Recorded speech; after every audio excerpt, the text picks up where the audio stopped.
Hello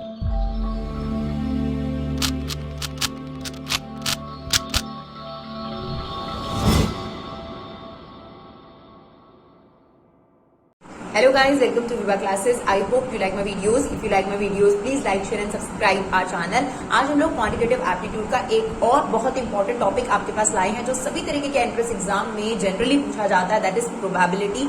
एक ही video के अंदर इसका कंसेप्ट यानी इंट्रोडक्शन, इसके सभी फॉर्मुलेज, इसकी सारी ट्रिक्स और बहुत सारे क्वेश्चंस आपके साथ डिस्कस करेंगे, क्योंकि हमारी क्लास का एक ही पर्पस है कि कम से कम समय में आपके पास ज्यादा से ज्यादा मैटर आपको क्वालिटी टाइम में कैसे दिया जाए। और अगर आपको हमारी वीडियोस यूजफुल लगे तो जरूर शेयर करिए। तो चलिए बिना देरी के स्टार्ट करते हैं प्रोबेबिलिटी का इंट्रोडक्शन। प्रोबेबिलिटी क्या होती है?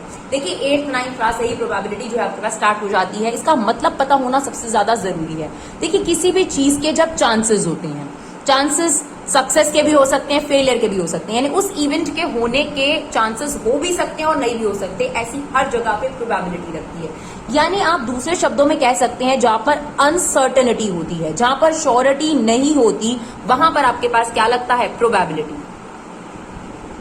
राइट, जैसे एक एग्जांपल है, अगर आपने एक डाई थ्रो करी, अब डाई थ्रो करने पर आप श्योर तो नहीं है कि 1 ही आएगा, 2 भी आ सकता है, 3 भी आ सकता है, 4 भी आ सकता है, 5, तो चांसेस है। अगर मैं आपसे पूछूं डाई थ्रो करने पर 2 आए, तो आप ये कह सकते हैं कोई श्योरिटी तो नहीं है, पर मैं चांसेस बता सकता हूं कि 1/6 उसकी प्रोबेबिलिटी होगी। आप एक कॉइन को टॉस करते हैं, कॉइन को टॉस करने की 2 पॉसिबिलिटी होती है, या तो हेड आ जाएगा या टेल आ जाएगा। कोई श्योरिटी है कि हेड ही आएगा या टेल ही आएगा? तो जहां पर आपके पास श्योरिटी नहीं होती, जहां पर आपके पास किसी भी इवेंट को लेकर चांसेस के बारे में बात होती है, वहां पर हमें कैलकुलेट करनी पड़ती है प्रोबेबिलिटी। अब सर्टेनिटी का एग्जांपल क्या हो सकता है? जैसे एग्जांपल के तौर पे अगर मैं कहूं कि मंडे के बाद ट्यूसडे आएगा, इसके चांसेस हो सकते हैं ये श्योर इवेंट है, ये श्योर इवेंट है सर, ये तो होगा ही होगा कि मंडे के बाद ट्यूसडे आएगा। 1991 के बाद 1992 आने के चांसेस बताओ, ये चांसेस थोड़ा ना, ये तो पक्की बात है कि यहाँ पर ये चीज होगी ही होगी। तो वहां पर प्रोबेबिलिटी का यूज नहीं है। चांसेस वहां लगते हैं जहां पर प्रोबेबिलिटी वहां लगती है जहां पर किसी भी चीज को लेकर आप अनसर्टेन है, अनश्योर हैं। जैसे अभी मैंने आपको एग्जाम्पल दिया कि अगर आपके पास 52 डेक ऑफ कार्ड्स है आपके पास और आपको एक कार्ड निकालना है, वो कार्ड एस निकले, कोई श्योरिटी थोड़ा ना है, चांसेस है उसको लेकर कि निकल भी सकता है और नहीं भी निकल सकता। तो जब ऐसी बात होती है कि सक्सेस भी हो सकती है और फेलियर भी हो सकता है, तो ऐसे केस में हम क्या यूज करते हैं? प्रोबेबिलिटी। राइट, आपने एक क्वेश्चन लिया, आप उसे सॉल्व करेंगे या नहीं करेंगे, ये दोनों चांसेस। तो जहां भी चांसेस के बारे में बात होती है, जहां पर अनसर्टेनिटी होती है, वहां पर आपके पास क्या लगता है? प्रोबेबिलिटी लगता है। प्रोबेबिलिटी को आप 3 तरीके से प्रेजेंट कर सकते हैं, परसेंटेज में भी, डेसिमल में भी और फ्रैक्शन में भी। इसको लेकर स्टूडेंट्स को बहुत कंफ्यूजन होता है। तो परसेंटेज, डेसिमल और फ्रैक्शन तीनों तरीके से प्रेजेंट कर सकते हैं। अगर आप कहते हैं किसी भी चीज के होने के चांसेस 30% है, तो इसे ही आप 0.30 भी लिख सकते हैं और इसे ही आप 3/10 भी लिख सकते हैं। तो ये तीनों के तीनों इक्वल ही हैं, तो तीनों तरीके से आप प्रोबेबिलिटी को डिपिक्ट कर सकते हैं। बस एक बात का ध्यान रखना है, प्रोबेबिलिटी कभी भी नेगेटिव नहीं होती और प्रोबेबिलिटी कभी भी 1 से बड़ी नहीं होती। इसका मतलब प्रोबेबिलिटी का जो आंसर है वो हमेशा 0 से 1 के बीच में लाई करता है, क्योंकि ये नेगेटिव भी नहीं होता और कभी भी 1 से ग्रेटर नहीं होता। बस इतनी सी बात आपने जरूर ध्यान रखनी है। इसके अलावा अगर हम बात करें प्रोबेबिलिटी का फॉर्मूला क्या होता है, किसी भी इवेंट के होने की प्रोबेबिलिटी होती है फेवरेबल नंबर ऑफ आउटकम्स, यानी हमें क्या चाहिए, ठीक है, अपॉन में टोटल नंबर ऑफ आउटकम्स। हमारे पास टोटल अवेलेबिलिटी कितनी है, तो आप ये कह सकते हैं व्हाट वी वांट और what is available, total available. Right, तो ये आपके पास प्रोबेबिलिटी होती है किसी भी इवेंट को निकालने की। इसके अलावा क्या क्या चीजें इसमें इस्तेमाल होती हैं, उन वर्ड्स की हम बात करते हैं। जैसे कि ज्यादातर प्रोबेबिलिटी के क्वेश्चन में ये 4 शब्दों का इस्तेमाल होता है, एंड, और, एटलीस्ट और एटमोस्ट। तो इनको समझना बहुत जरूरी है। एंड का मतलब होता है कॉमन, वहां पर हम इस्तेमाल करते हैं इंटरसेक्शन, सेट्स वाला इंटरसेक्शन। राइट, और कई लोग इसे मल्टीप्लाई के नाम से भी बुलाते हैं कि अगर एंड लिखा हुआ है तो आप मल्टीप्लाई का इस्तेमाल कर सकते हैं। और अगर इस्तेमाल होता है तो इसका मतलब होता है ऑल, सब ले लो। और यहां पर हम यूनियन का इस्तेमाल करते हैं, जिसमें हम ए और बी सेट सभी एलिमेंट्स ले लेते हैं और इसे जनरली प्लस के नाम से याद रखा जाता है। जब कभी भी आपके सामने एटलीस्ट लिखा हुआ है तो वहां पर आपके पास यूनियन वाला ही फॉर्मूला लग जाता है और एटलीस्ट का मतलब होता है मिनिमम से मैक्सिमम तक जाइए। जैसे फॉर एग्जाम्पल अगर आपके पास लिखा है एटलीस्ट 1 हेड और आपने 3 बार हेड को टॉस किया है, तो 1 से लेकर शुरू करेंगे, एटलीस्ट 1 हेड में 1 से शुरू करेंगे 2 3, यानी मिनिमम टू मैक्सिमम। अगर एटलीस्ट 1 लिखा है तो 1 से लेकर मैक्सिमम जगह तक जाना है आपने, राइट। और अगर लिखा है मोर देन 1 तो 1 नहीं आएगा। ध्यान से सुनिए, जब आपके पास लिखा है एटलीस्ट 1 तो 1 भी आएगा, 2 भी आएगा, 3, मैक्सिमम लिमिट तक आप जाएंगे अगर आपने 3 बार कॉइन को टॉस किया है तो। और अगर आपके पास लिखा है मोर देन 1 तो यहां पर 1 नहीं आएगा। सिमिलरली अगर लिखा है एटमोस्ट 1 हेड तो 1 आ जाएगा और 0, यानी आपने क्या करना है, नीचे की तरफ जाना है, मैक्सिमम टू मिनिमम 0 की तरफ जाना है।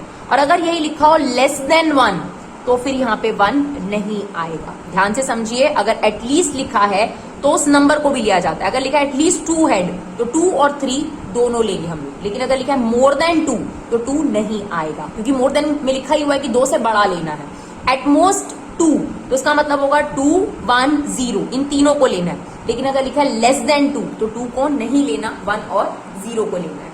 ये थे आपके पास बेसिक कंसेप्ट। अब फटाफट से इसके फॉर्मुलेज देखते हैं और फिर शॉर्ट ट्रिक्स और फिर क्वेश्चंस देखेंगे।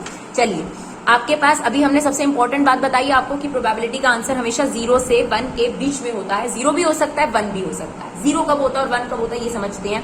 श्योर इवेंट, जैसे कि मैंने आपको बताया कि ये चीज होगी ही होगी, तो वहां पर आपकी प्रोबेबिलिटी क्या हो जाएगी, 1। जैसे एग्जाम्पल के तौर पर अगर ऐसा बोला जाए कि एक डाई थ्रो करी है and number are less than 7, numbers are less than 7, तो सारे के सारे नंबर लेस देन 7 ही है, तो प्रोबेबिलिटी क्या होगी, फेवरेबल नंबर ऑफ आउटकम 6 और टोटल नंबर ऑफ आउटकम क्या होगा 6, तो यहाँ पर आंसर कितना आ जाएगा 1।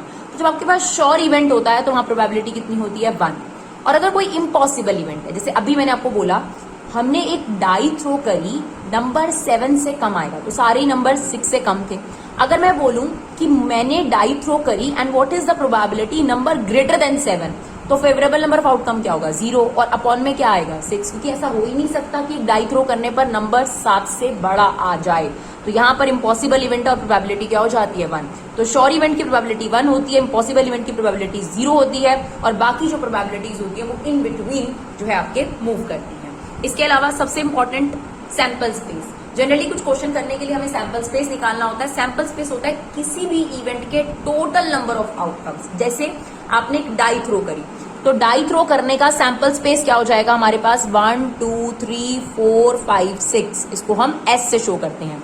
सिमिलरली अगर आपने एक कॉइन को 2 बार टॉस करा तो सैंपल स्पेस होगा या तो 2 बार हेड आ सकता है, हेड टेल आ सकता है, टेल हेड आ सकता है, टेल टेल। जब आप 2 डाई थ्रो करते हैं तो 36 आउटकम्स बनते हैं, 1 1 1 2 1 3 से लेकर 6 6 तक। That is what sample space, यानी टोटल नंबर ऑफ आउटकम को जब लिस्ट किया जाता है सेट की फॉर्म में तो उसे बोलते हैं हम लोग सैंपल स्पेस। इसके अलावा what is mutually exclusive events या डिसजॉइंट सेट्स, वो सेट जिनके बीच में कुछ भी कॉमन नहीं होता। जैसे फॉर एग्जाम्पल ये आपके पास मैंने वेन डायग्राम बनाया, ये एक ए सेट है, ये एक बी सेट है और दोनों में कुछ भी कॉमन नहीं है। इन सेट्स को डिसजॉइंट सेट बोला जाता है। और अगर 2 सेट डिसजॉइंट होते हैं तो ऐसे इवेंट्स को म्यूचुअली एक्सक्लूसिव इवेंट बोला जाता है, और उनके बीच का इंटरसेक्शन की प्रोबेबिलिटी क्या होती है 0। यानी अगर मैं सेट की टर्म्स में कहूं तो ए इंटरसेक्शन बी पाई है और probability of A intersection B कुछ नहीं है, क्योंकि कॉमन कुछ है ही नहीं, तो प्रोबेबिलिटी कितनी हो गई 0 हो गई। इसके अलावा एग्जॉस्टिव इवेंट्स क्या होते हैं, एग्जॉस्टिव इवेंट्स होते हैं जिनका जब सम किया जाए तो वो सैंपल स्पेस के इक्वल आ जाए, यानी ऐसे इवेंट जिनकी प्रोबेबिलिटी सैंपल स्पेस के इक्वल हो। फॉर एग्जांपल, फिर से मैंने एग्जांपल लिया कि मान लीजिए आपने एक डाई थ्रो करी, right, A B the probability getting odd number तो 3/6 हो गया, B B the probability getting even number 3/6। अब इन दोनों को अगर आप सम करेंगे तो सैंपल स्पेस की प्रोबेबिलिटी के इक्वल आ जाएगी, दैट इज 6/6, और सैंपल स्पेस की प्रोबेबिलिटी क्या होती है 1। क्लियर। तो एग्जॉस्टिव इवेंट्स क्या हो गए, जिनको जब सम किया जाए या सेट को अगर आप यूनियन ले तो सैंपल स्पेस के इक्वल आ जाए तो उन्हें एग्जॉस्टिव इवेंट्स बोलते हैं। क्लियर। उसके बाद आता है इंडिपेंडेंट इवेंट्स किन्हें बोलते हैं, जिन इवेंट्स के एक दूसरे पर डिपेंडेंसी नहीं होती, एक इवेंट दूसरे इवेंट पर डिपेंड नहीं करता, उनको इंडिपेंडेंट इवेंट बोलते हैं। और ऐसे केस में probability of A intersection B probability of A into probability of B के इक्वल होता है, राइट। तो ये सब आपने ध्यान रखना है। इसके अलावा किसी भी प्रोबेबिलिटी की सक्सेस और उसकी फेलियर का सम हमेशा क्या होता है 1 होता है। किसी भी प्रोबेबिलिटी की सक्सेस और फेलियर का सम कितना होता है 1। यूनियन का हमारे पास एक फॉर्मूला है, एडिटिव वाला फॉर्मूला है, that is probability of A plus probability of B minus probability of A intersection B. इसके अलावा कंडीशनल प्रोबेबिलिटी का फॉर्मूला हमारे पास यूज हो सकता है, probability of A by B. इसमें क्या होता है, ऑलरेडी बी इवेंट हो चुका होता है इफ, और हमसे कहता है ए इवेंट की प्रोबेबिलिटी निकालिए। तो हमारा फॉर्मूला होता है, नीचे आप जो गिवन है उसको लिख देंगे उसकी प्रोबेबिलिटी, और ऊपर आ जाता है इन दोनों के बीच का इंटरसेक्शन, राइट। इसी तरीके से अगर आपको कभी भी दिख जाए probability of A not intersection B not, मतलब ए भी नहीं चाहिए बी भी नहीं चाहिए, तो आप दूसरे तरीके से निकाल सकते हैं 1 minus probability of A union B, जो कि आपने 9th स्टेप में निकाला है, राइट। और अगर आपको बोले ए नॉट और बी नॉट, तब आप निकाल सकते हैं 1 minus probability of A intersection B.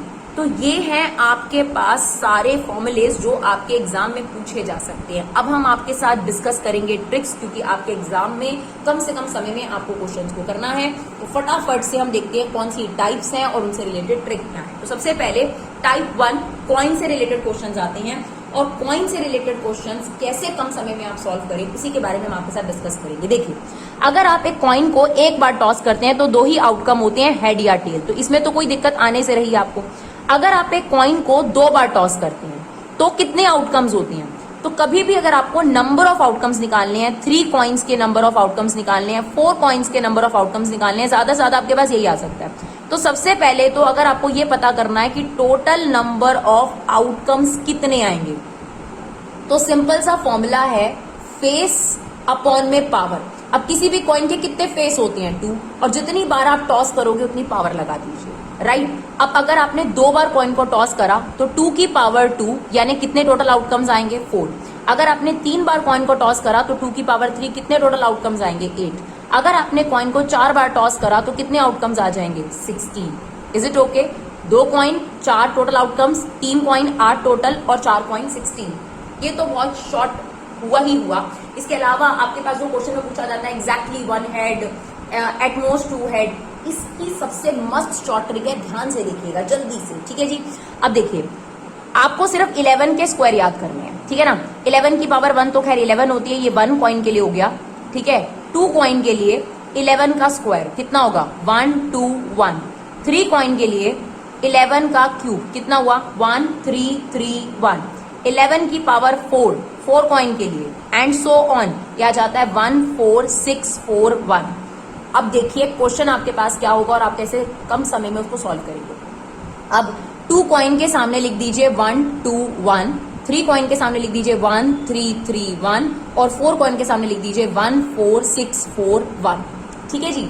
अब ध्यान से सुनिएगा, क्वेश्चन मेरा ये है कि अगर 2 कॉइन टॉस किए जाएं, अगर 2 कॉइन टॉस किए जाएं तो एक बार हेड आएगा, इसके चांसेस बताइए, ठीक है, एक बार हेड आने के। अब ध्यान से सुनिए, ये 1 2 1 क्या है, हेड या टेल के चांसेस हैं। ये है 0 हेड के चांसेस, ये है 1 हेड के चांसेस, और ये है 2 हेड के चांसेस। क्लियर है मेरी बात? जैसे मैंने ये लिखा 1 2 1, एक हेड के चांसेस आपको बताने हैं, तो एक हेड के चांसेस क्या होंगे, एक हेड। सबसे पहले तो टोटल नंबर ऑफ आउटकम्स कितने हैं, 8। अब ये है 0 हेड, ये है 1 हेड, और ये है 2 हेड। तो एक हमें क्या बताइए, एक हेड के चांसेस बताने, ये 0 हेड, ये 1 हेड, ये 2 हेड। तो इसका मतलब आपके पास प्रोबेबिलिटी हो गई 2/8, है ना। फटाफट से सॉल्व। सिमिलरली अगर आपने कॉइन को 3 बार टॉस करा, फॉर एग्जाम्पल आपने कॉइन को कितनी बार टॉस करा, 3 बार टॉस करा, और आपसे पूछा गया probability of exactly 2 head, exactly 2 heads या टेल, पूछे एक ही बात है। सबसे पहली बात तो जब हम 3 बार कॉइन को टॉस करते हैं, टोटल नंबर ऑफ आउटकम्स कितने हो जाएंगे, 2 की पावर 3, यानी आउटकम्स हो गए 8। अब आया favourable number of outcomes. 2 coin के लिए 3 बार हमने कॉइन को टॉस करा था, तो क्या लिखना है, 1 3 3 1। ये आ गया। ये है 0 head, 1 head, 2 head, 3 head. Same tail के लिए 0 टेल, 1 टेल, 2 टेल, 3 टेल। अब मैंने क्या पूछा है, एग्जैक्टली 2 हेड, तो 0 हेड, 1 हेड, 2 हेड, कितने आ गए आपके पास, 3/8। क्लियर। सिमिलरली अगर मैं आपसे पूछूं एटमोस्ट 2 हेड, ध्यान से सुनिएगा, एटमोस्ट 2 हेड, तो ये रहे 2 हेड, ये रहा 1 हेड, ये रहा 0 हेड, तो इन सबको प्लस करना है आपने। तो 3 + 3 + 1 यानी 7/8 is the probability. Clear. Similarly अगर आपने कॉइन को 4 बार टॉस करा, 4 बार टॉस करा, ठीक है, बहुत मस्त ट्रिक है, 4 बार आपने टॉस करा, तो आपसे पूछा गया है एटलीस्ट 3 टेल बताइए, एटलीस्ट 3 टेल। ध्यान से सुनिएगा, ये क्वेश्चन हमें बताना है। अब सबसे पहले तो अगर आपने कॉइन को 3 बार टॉस करा है तो total number of outcomes, sorry 4 bar toss करा है तो टोटल नंबर ऑफ आउटकम्स कितने हो गए? 16। तो यहाँ पर हम सबसे पहले लिख देते हैं 16। अब ये आ जाएगा 1 4 6 4 1, यानी 11 की पावर 4। ठीक है, 11 की पावर 4 ये आ गया आपके पास। ये है 0 टेल, ये है 1 टेल, ये है 2 टेल, 3 टेल, 4 टेल, सॉरी ये 1 है आपके पास, यहाँ पे 1 है। तो 0 tail, 1 tail, 2 tail, 3 tail, 4 tail आ गया आपके पास। अब क्या पूछा? At least 3 tell. एटलीस्ट में क्या होता है? ऊपर तक जाना है आपने। तो एटलीस्ट 3 टेल में 3 और 4 इन दोनों की प्रोबेबिलिटीज लेंगे। तो 4 और 1 कितना हो जाएगा? 5/16 इज द आंसर। अगर आपसे पूछा गया है एटमोस्ट 3 टेल, एटमोस्ट 3 टेल में क्या होगा? हम नीचे तक जाएंगे। सबसे पहले तो नीचे टोटल नंबर ऑफ आउटकम्स आ गए, राइट। अब आपके पास एटमोस्ट 3 टेल में क्या होगा? 3 टेल, 2 टेल, 1 टेल, 0 टेल, यानी इसका आंसर चाहिए मुझको। तो 4 + 6 10 + 4 + 1, यानी ये आपके पास कितना आ जाएगा? 15/16। क्लियर? अगर आपसे पूछता एग्जैक्टली 3 टेल या 3 हेड, एग्जैक्टली 3 हेड, तो ये रहे एग्जैक्टली 3 हेड, यानी आ जाएगा 4/16। तो है ना मजेदार ट्रिक। चलिए देखते हैं आगे। चलिए टाइप 2 कार्ड से रिलेटेड क्वेश्चन है। टाइप 1 हमने बहुत मस्त ट्रिक देख ली। 52 कार्ड्स आपके पास होते हैं, जिसमें 4 आपके पास सूट होते हैं, स्पेड, क्लब जैसा कि आपको दिख रहा है ब्लैक कलर के, हार्ट एंड डायमंड आपके पास होते हैं रेड कलर के। 13 कार्ड्स होते हैं ये। तो इसका मतलब अगर आपसे पूछा जाए ब्लैक कार्ड कितने हैं तो 26, और रेड कार्ड पूछे जाएं तो 26। और इनका बाइफर्केशन क्या होता है? पहला होता है एस, राइट, और फिर 2 से लेकर 10 तक आपके पास काउंटिंग होती है, और फिर जे के क्यू आपके पास होती है, जिसमें जो एस है, जे के क्यू, इनको क्या बुलाया जाता है? फेस कार्ड बुलाया जाता है, राइट। तो इसका मतलब एस एस एस, कितने एस हो गए हमारे पास? टोटल 4 एस हो गए। रेड कलर के एस कितने होंगे? 2। ब्लैक कलर के एस कितने होंगे? 2। नंबर कार्ड्स की अगर बात करी जाए 2 से लेकर 10 तक, तो नंबर कार्ड्स 9 हो गए। तो 9 9 9 9, तो 36 आपके पास टोटल नंबर कार्ड्स हो गए। एस कार्ड कितने हो गए? 4। नंबर कार्ड्स कितने हो गए आपके पास? 36। फेस कार्ड कितने हो गए आपके पास? फेस कार्ड्स हो गए 4 4 4 4, तो कितने फेस कार्ड्स हो गए? 12 फेस कार्ड्स हो गए। अब क्वेश्चन किस तरीके से पूछा जाता है और कैसे आपको डील करना है, जैसे देखिए आपसे पूछा गया probability of drawing a jack और अ स्पेड। जैक, जैक मतलब ये, ठीक है। तो टोटल जैक कितने हैं? 1 2 3 4, 4 जैक है हमारे पास। तो टोटल नंबर ऑफ आउटकम्स होंगे 52। जैक के लिए हम लिख रहे हैं कितने जैक हो गए? 4 प्लस, और में क्या होता है? प्लस। नाउ स्पेड, स्पेड क्या है? ये रहा 13 स्पेड्स। लेकिन ध्यान से देखिएगा, आप ऑलरेडी एक जैक ले चुके हैं स्पेड का, तो दोबारा उसको इंक्लूड नहीं करना, बस इस बात का आपने ध्यान रखना है, क्योंकि एक कार्ड आप डबल बार काउंट नहीं कर सकते। तो जैक की हमने बात करी, तो हमने जैक ले लिया था, स्पेड का, क्लब का, हार्ट का, डायमंड का, तो 4 जैक हो गए थे। फिर उसने कहा स्पेड, तो स्पेड 13 है, लेकिन जिसमें से हम जैक ऑलरेडी ले चुके हैं, तो क्या आ जाएगा? 12/52, यानी हमारी प्रोबेबिलिटी हो गई 16/52। इसे सिंप्लीफाई कर लेंगे। चलिए देखते हैं टाइप 3। चलिए अब डाइस को लेकर, तीसरा टाइप है हमारे पास। डाइस को लेकर फटाफट से पॉसिबिलिटीज कितनी होती हैं डाई की? 6 फेसेस होते हैं, 6 पॉसिबिलिटीज होती हैं। फटाफट से इसकी ट्रिक देखते हैं। ज्यादातर क्वेश्चन 2 डाइस और 3 डाइस पे ही पूछा जाता है, जैसे कि if 2 dice are thrown find the probability of getting sum 11। तो आपने क्या करना है? बिना सैंपल स्पेस बनाए फटाफट से कैसे सॉल्व करना है, तो उसकी ट्रिक है हमारे पास। सबसे पहले तो टोटल नंबर ऑफ आउटकम्स निकालने हमको आने चाहिए। तो टोटल नंबर ऑफ आउटकम्स निकालने का सिंपल सा फॉर्मूला होता है आपके पास फेसेस। फेसेस कितने होते हैं इसके? 6, और जितनी भी पावर आपने जितनी बार भी उसको थ्रो करा, लाइक जैसे 2 डाइज हैं, तो इसका मतलब टोटल नंबर ऑफ आउटकम्स कितने हो जाएंगे? 6 की पावर 2, 36 आउटकम्स हो गए, राइट। अब हमें प्रोबेबिलिटी निकालनी है गेटिंग सम 11, सम 11। तो हमारे पास टोटल नंबर ऑफ आउटकम्स है, बस हमें फेवरेबल नंबर ऑफ आउटकम्स चाहिए। तो what is the short trick? Simple सा अगर आप ये याद रख पाए, अगर जो सम आपसे मांगा गया है वो 2 से लेकर 7 के बीच में है, तो प्रोबेबिलिटी उस सम की कैसे निकाली जाएगी? That is some -1/36। एंड अगर जो ये सम मांगा गया है ये 8 से मैक्सिमम 12 सम होता है, तो आपके पास जो ये प्रोबेबिलिटी है दैट इज 13 - sum/36। अब देखिए हमसे क्या मांगा गया? सम 11, यानी हम इस कैटेगरी में आ गए। तो आपके पास आंसर कैसे निकलेगा? 13 - 11 जो आपसे सम मांगा गया, यानी 2/36 इज द प्रोबेबिलिटी, है ना। फटाफट से इसी तरीके से अगर आपसे सम मांग लिया जाता 5 राइट। तो क्या प्रोबेबिलिटी होती, यहाँ पर हम आ जाते, सम कितना है 5 माइनस 1/36 यानी 4/36 इज द आंसर, राइट। अब बारी आती है 3 डाइज की, जो कि और ज्यादा कॉम्प्लिकेटेड होता है। तो 3 डाइज में हमारे पास क्या शॉर्ट ट्रिक है, बिना सैंपल स्पेस बनाए सम निकालने की। तो 3 डाइज में सबसे पहले तो टोटल नंबर ऑफ आउटकम्स कितने होंगे आपके पास, टोटल नंबर ऑफ आउटकम्स की अगर बात करी जाए तो 6 की पावर 3 यानी 216 आउटकम्स होंगे आपके पास। अब ध्यान से देखिए, टेबल हमने बनाया है सम, यहाँ पर हमने लिया मिनिमम सम 3 हो सकता है, मैक्सिमम सम 18 हो सकता है। तो 3 4 5 6 7 8 9 10 ऐसे लिख लिया आपने, और यहां से 10 पे खत्म करके दोबारा शुरू कर दी अपनी काउंटिंग, 11 12 13 14 15 16 18। मिनिमम सम कितना हो सकता है 1 1 1, क्योंकि 3 डाइस थ्रो करेंगे तो 1 1 1 मिनिमम है, और मैक्सिमम क्या हो सकता है 6 6 6 18 तक। तो 3 से शुरू करा, 3 4 5 6 7 8 9 10, फिर यहाँ पर वापस आए 11 12 13 14 15 16 17 18, इस तरीके से लिखा। अब ध्यान से देखिए क्या शॉर्ट ट्रिक है, फटाफट से। जो मिनिमम सम है वो आपके पास 3 और 18, इसके लिए सिर्फ एक प्रोबेबिलिटी होती है, सिंगल। देखिए यही चांसेस है ना सिर्फ इसके 1।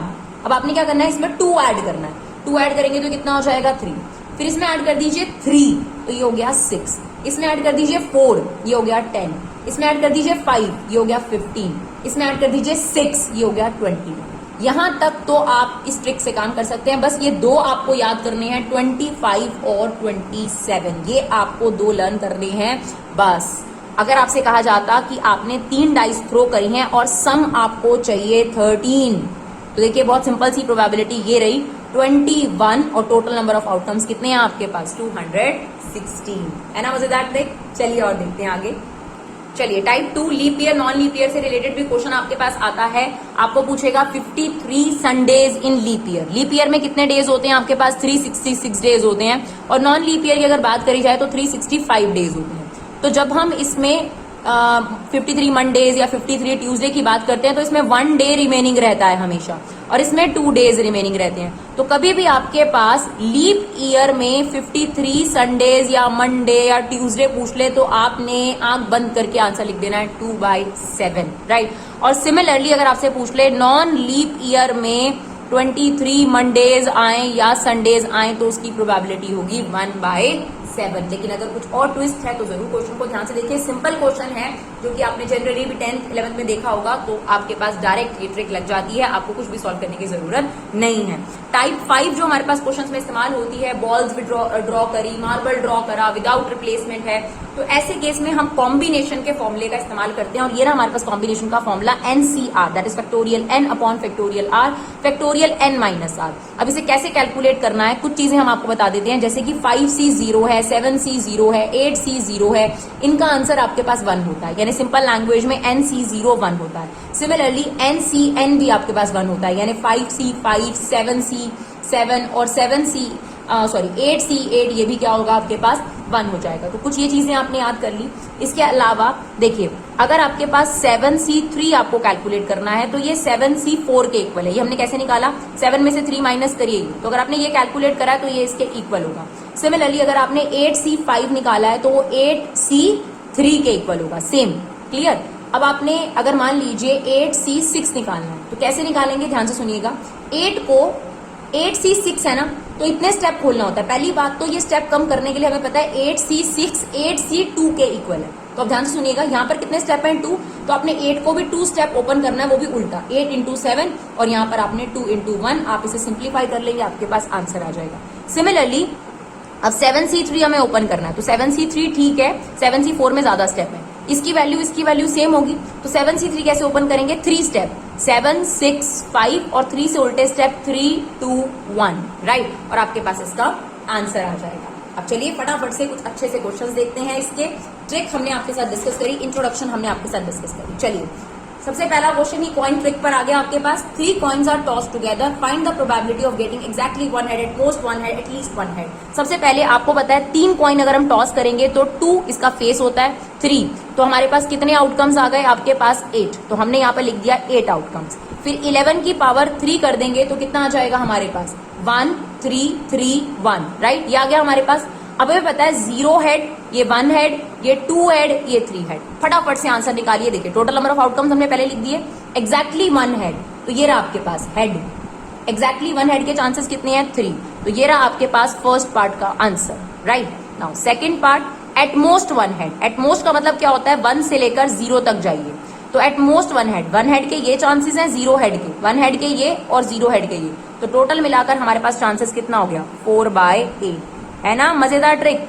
एटलीस्ट वन हेड का मतलब होता है 1 head, 2 head, 3 head, maximum 3 head तक आ सकते हैं। तो ये रहा 1 हेड, ये रहा 2 हेड, ये रहा 3 हेड, तो 3 + 3 6 + 1 7/8 इज द प्रोबेबिलिटी। सेकंड्स में आपका आंसर, अगर आपको वो ट्रिक अच्छे से क्लियर हो गई तो, राइट। चलिए देखते हैं क्वेश्चन नंबर 2।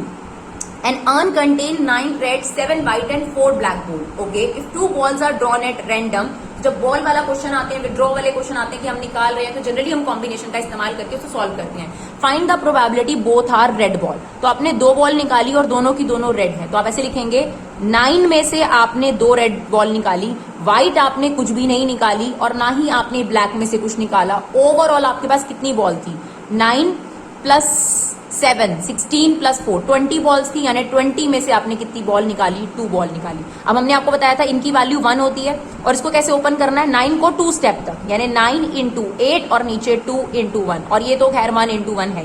20 को कितने स्टेप तक, 2 स्टेप तक, तो 20 × 19 और 2 × 1, ये 2 × 1 इससे कट गया। अब 9 × 8 और 20 × 19 आपने सिंप्लीफाई करना है and you get the answer, right. चलिए देखते हैं question number 3। The letter of the word Lucknow are arranged themselves. ठीक है, कितने लेटर्स हैं, 1 2 3 4 5 6 7, टोटल मिला के 7 लेटर्स हैं। Find the probability always having now in such word. मतलब हमने जैसे भी अरेंज करना है, लेकिन ये नाउ शब्द एग्जैक्टली ऐसे ही आना चाहिए, मतलब ये WON भी नहीं बनेगा, OWN भी नहीं बनेगा, सीधा नाउ वर्ड आएगा।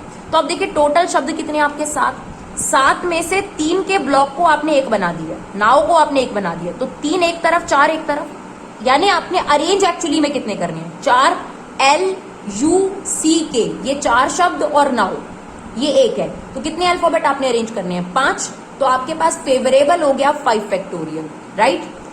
होल अपॉन में आपके पास टोटल नंबर ऑफ अरेंजमेंट्स कितने हैं, 7 अल्फाबेट है ना, तो आप 7 में से कोई, 5 में से 6 में से कोई, यानी आप अरेंजमेंट जब करेंगे 7 6 5 4 3, यानी टोटल नंबर ऑफ अरेंजमेंट तो 7 फैक्टोरियल है। लेकिन जो यहाँ पर फेवरेबल नंबर ऑफ फैक्टोरियल हुए वो कितने हुए, यानी अरेंज कितने करने हैं, ध्यान से समझिए। आपके पास टोटल नंबर ऑफ अरेंजमेंट्स कितने हैं, कितने लेटर्स हैं, 7। तो आपको अगर मैं बॉक्सेस लिखकर दूं और कहूं कि आप इन 7 लेटर्स को अरेंज करो, तो आप 7 में से कोई, 6 में से कोई, 5 में से कोई, 4 3 2, तो नीचे तो आ गया टोटल नंबर ऑफ आउटकम्स। अब जब फेवरेबल की बात करी गई तो ये 4 लेटर और 1 ये लेटर बना दिया गया, तो कितने लेटर्स अरेंज करने हैं, 5 लेटर्स आपने अरेंज करने हैं, तो ऊपर क्या आ गया 5 फैक्टोरियल। अब ये क्या होगा आपके पास, आप ये 5 फैक्टोरियल की जगह 7 को ओपन करिए, 7 × 6 और यहाँ 5 फैक्टोरियल रस्ते में आ जाएगा, ये इससे कट जाएगा और हमारा आंसर कितना हो जाएगा 42, क्योंकि फैक्टोरियल का मतलब क्या होता है 5 से लेकर 1 तक उल्टी गिनती। तो जब हम 7 को खोलेंगे, 6 को खोलेंगे तो 5 4 3 2 1 तो आ ही जाएगा उसके बीच में। चलिए question number 4, A speaks truth in 80% of cases and B speaks truth in 75% of cases. Find the probability how many cases will they contradict each other. देखिए कॉन्ट्राडिक्ट तभी करेंगे जब A सच बोल रहा हो, B झूठ बोल रहा हो, और B सच बोल रहा हो तो A झूठ बोल रहा हो। तो सबसे पहले A सच बोले, इसकी प्रोबेबिलिटी है 80%, जिससे अगर हम सिंप्लीफाई करें तो आता है 4/5। A झूठ बोले तो उसके चांसेस कितने हो गए 1/5, 1 में से 4/5 माइनस करेंगे तो 1/5 आ गया। B सच बोल रहा है, इसके चांसेस है 75%, विच मीन्स 3/4, और B झूठ बोले, इसके चांसेस कितने हो गए 1/4।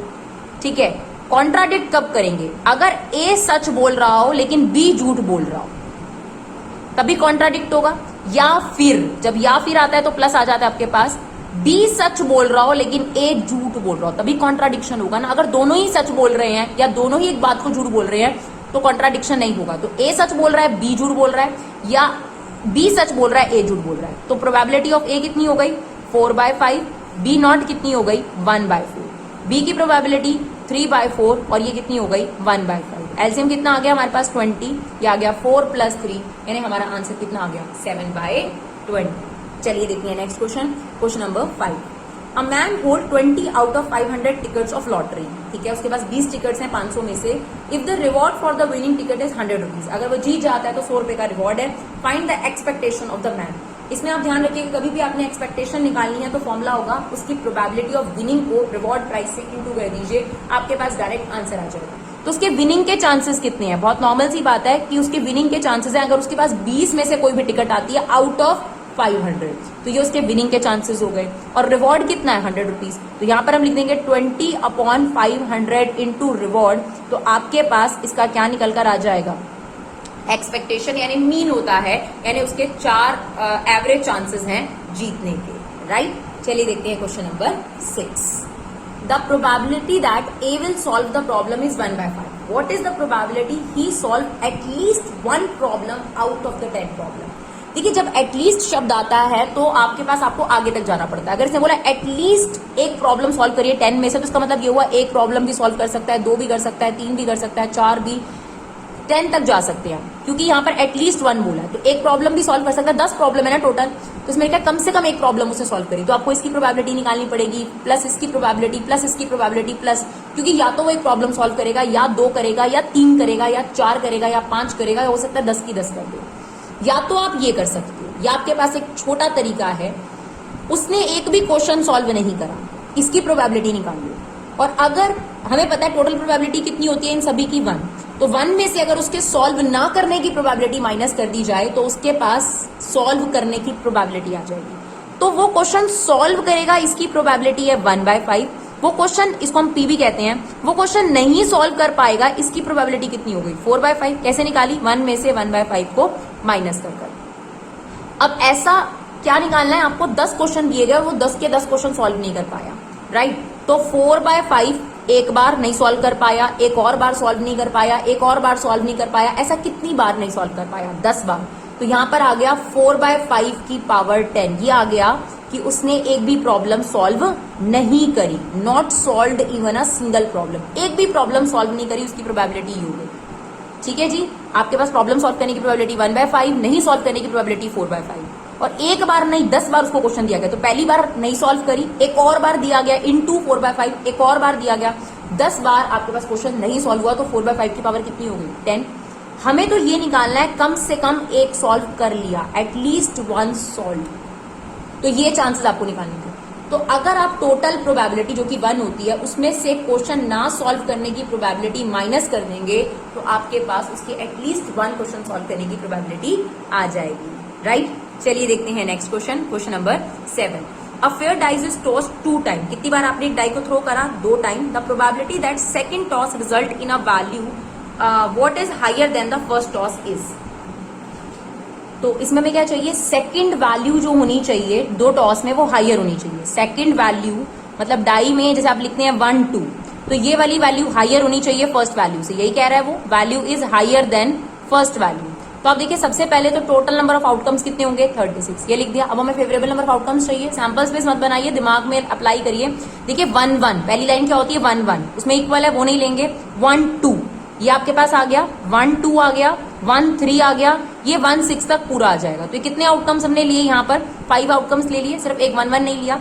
फिर सेकंड लाइन क्या होती है? 2 1, तो 2 1 में फर्स्ट बड़ा है वो छोड़ देंगे, 2 2 छोड़ देंगे, 2 3 2 4, यहाँ पर 2 6 तक आ गया। तो ये कितने आउटकम्स हो गए आपके पास? 4 आउटकम्स हो गए। फिर थर्ड की लाइन में आइए, 3 1 नहीं हो सकता, 3 2 नहीं हो सकता, 3 3 नहीं हो सकता, क्योंकि 3 3 तक दोनों बराबर थे और 3 1 3 2 में फर्स्ट वैल्यू बड़ी थी, हमें क्या चाहिए? सेकंड वैल्यू बड़ी। तो क्या आ जाएगा? 3 4 3 5 और 3 6, यानी कितने आउटकम्स हो गए आपके पास? 3। सिमिलरली 4 की लाइन में क्या होगा? 4 5 और 4 6, यानी कितने आउटकम हो गए? 2। और लास्ट 5 6 1 आ गया आपके पास, बस। तो यही आपके पास टोटल आउटकम्स हो गए। इनको प्लस करेंगे तो कितने बन जाएंगे? 5 4 9 9 और ये 10, ये आ गया आपके पास 15/36 इज द आंसर। तो आई होप आपको ये वीडियो अच्छी लगी हो। अगर आपको ये अच्छी लगी हो तो प्लीज इसे शेयर जरूर करिए। Thank you so much guys for love and support. Keep supporting विवा क्लासेस।